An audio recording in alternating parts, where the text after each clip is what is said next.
최요한의 시사 팬더. 오늘도 최요한 시사평론가 스튜디오에 와 계십니다. 예, 안녕하세요. 예, 안녕하십니까. 지구상의 모든 시사 새끈하게 팬다 끝까지 판다 시사 팬더 최요한입니다. 예, 오늘 아침도 오는데 날씨가 너무 좋더라고요. 아, 진짜 날씨가 요즘 같은, 그러니까 지난 여름이 기억이 안 날 정도예요. 예. 너무 좋아요, 너무. 예. 주말은 어떻게 지내셨어요? 전 주말은 별다른 일 없이 열심히 공부하면서 열심히 애 키우면서 열심히 살았습니다.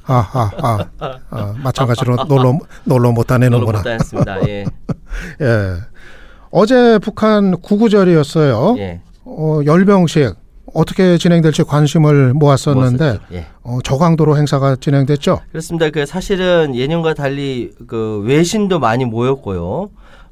평양 김일성공장에서 열병식 두 가지 중요한 메시지가 나왔습니다. 한 가지는 ICBM이 등장하지 않았다는 점, 또 한 가지는 김영남 최고인민회의 상임위원장이 개막사를 했는데 주로 경제적 발전 목표를 역설하는 데 집중됐다. 예. 핵 역량 과시는 없었다. 이게 굉장히 두 가지 중요한 메시지라는 생각이 됩니다. 매스게임이 5년 만에 부활했지만 이 역시 김정은 위원장의 최대 과제인 경제 발전을 강조한 것이라는 평입니다. 사실 미국에서 신경 쓰는 것이 ICBM과 SLBM, 그러니까 잠수함 탄도미사일이잖아요. 이게 동원되지 않은 것은 적어도 이렇게 협상을 앞두고 있어서 도널드 트럼프 미국 대통령 향해 비핵화에 대한 적극적인 자신의 의지를 우회적으로 표현한 것이다. 이렇게 다들 해석하더라고요. 그래서 트럼프 대통령이 김정은 위원장 고맙다. 고맙다. 예. 진짜 고마웠나 봐요. 진짜 고마웠나 봐요.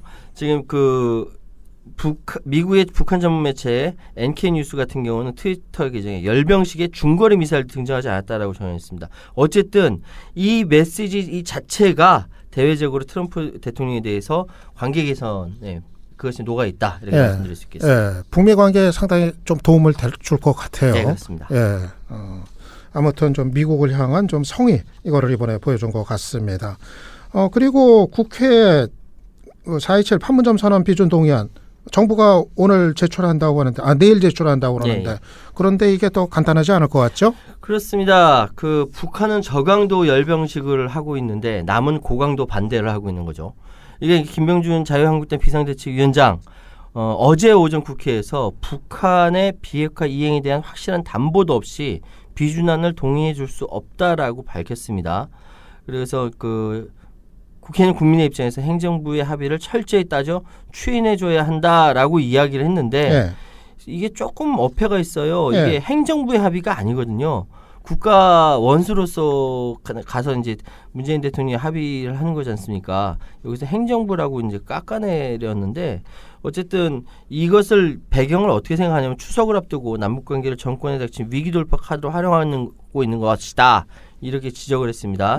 바른미래당은 어때요? 바른미래당 같은 경우는 비슷한데 조금 결이 달라요. 캐스팅 보트를 자처하고 있기 때문에 중요한 것은 현재 가장 보수적인 시각을 가진 자유한국당의 참여를 이끌어내는 것이기 때문에 일방통행하면 안 된다라고 이야기하면서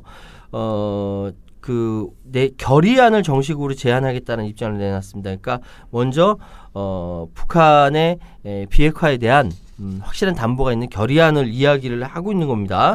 그런데 현실적으로 가능하지가 않아요. 결의안 한다고 북한이 하고 결의안 안 내면 안 하고 그랬습니까? 그렇지 않은데 지금 이해식 민주당 대변인이 여기에 대해서 조목조목 다 비판을 했거든요. 근데 한 가지 특이한 것은 정동영 평화당 대표가 이 김병준 비대위원장에 대해서 비판을 하고 나선 겁니다. 그러니까 이거는 현재 집권 여당과 궤를 같이 하는 것이죠. 예전에 민주자유당이 91년도에 합의했던 남북 기본 합의서 확대 복사파인데 지금 이거 부정하는 거는 그때 자기들이 했던 것의 자기 모순 아니냐 이렇게 이야기하고 있는 것이죠.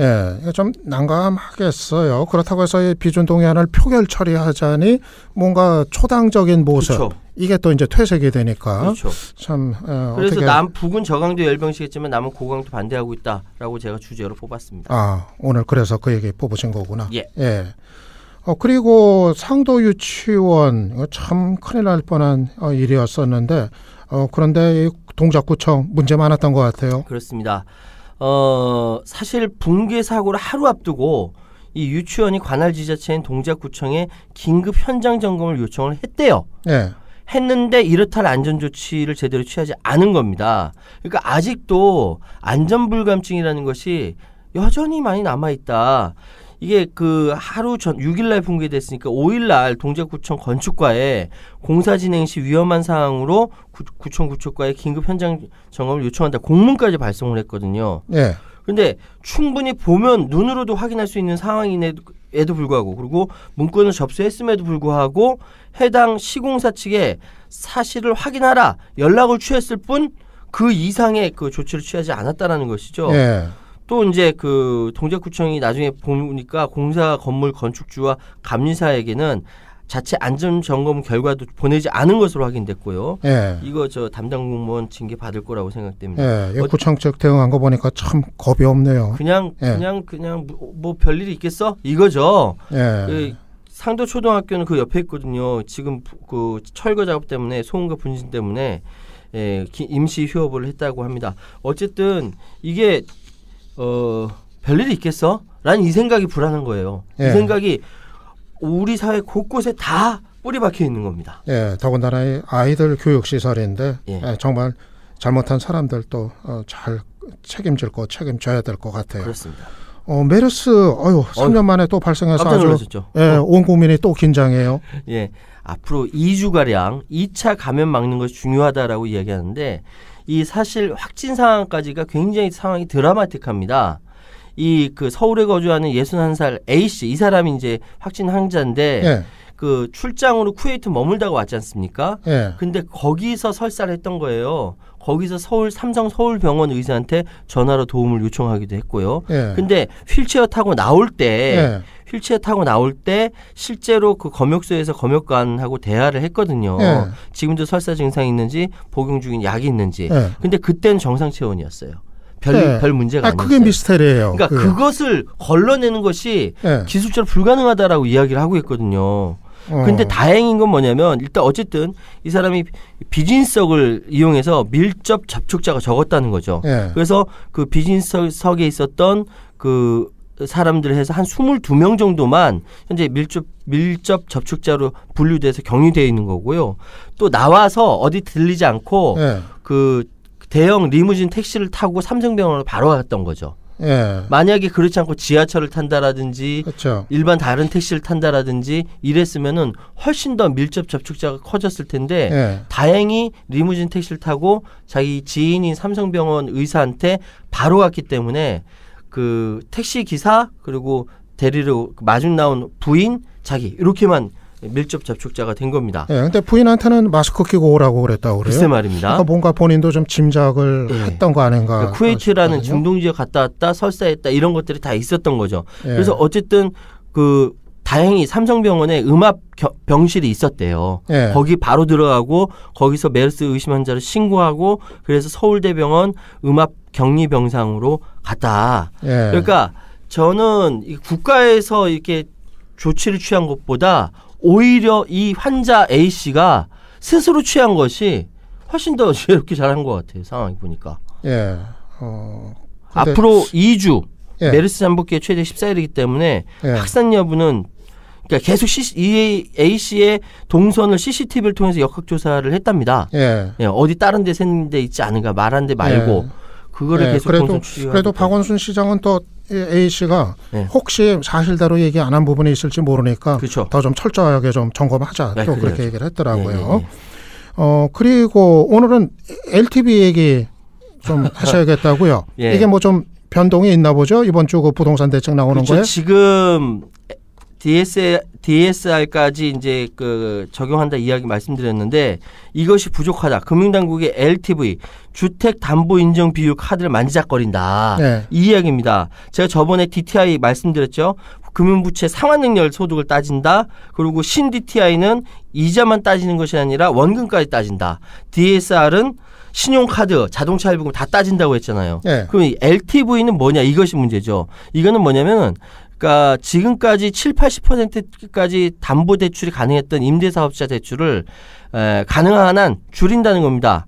그러니까 왜냐하면 규제를 회피해서 부동산 투기 목적으로 악용한다라는 것이죠. 그러니까 이 LTV 얘기 나오는 게 주택 임대사업자 대출 임대사업자 대출. 줄이려고. 맞습니다. 그래서 이제 나오는 거죠. 이게 예. 이렇게 될 건데 여기까지 그걸 건드렸는데 안 되면 어떡하죠? 저는 그것이 오히려 더 걱정입니다. 예. 아무튼 이번 주에 부동산 대책 뭐 또 새로운 거 나온다고 그러니까 예. 뭐 종합 대책이라고 그러는데 예. 어떤 건지 이제 보고서 또 평가를 하기로 하죠. 예. 그리고 역시 부동산 관련 얘기인데 맞습니다. 예. 저번에 집주인들이 집값 담합을 위해서 허위 매물 신고했다고 말씀드렸죠. 그거 국토부가 이번에 조사를 착수한다라고 합니다. 그 중개업소에서 정상적인 가격으로 내놨는데 이걸 집주인들이 담합해서 저거 가짜로 내는 거야. 허위 매물 신고했던 분들 이거 문제가 됩니다. 역시 예상했던 대로 국토부에서 그렇게 담합 행위에 대해서 조사한다. 예. 속 시원한 소식이 들어왔네요. 예.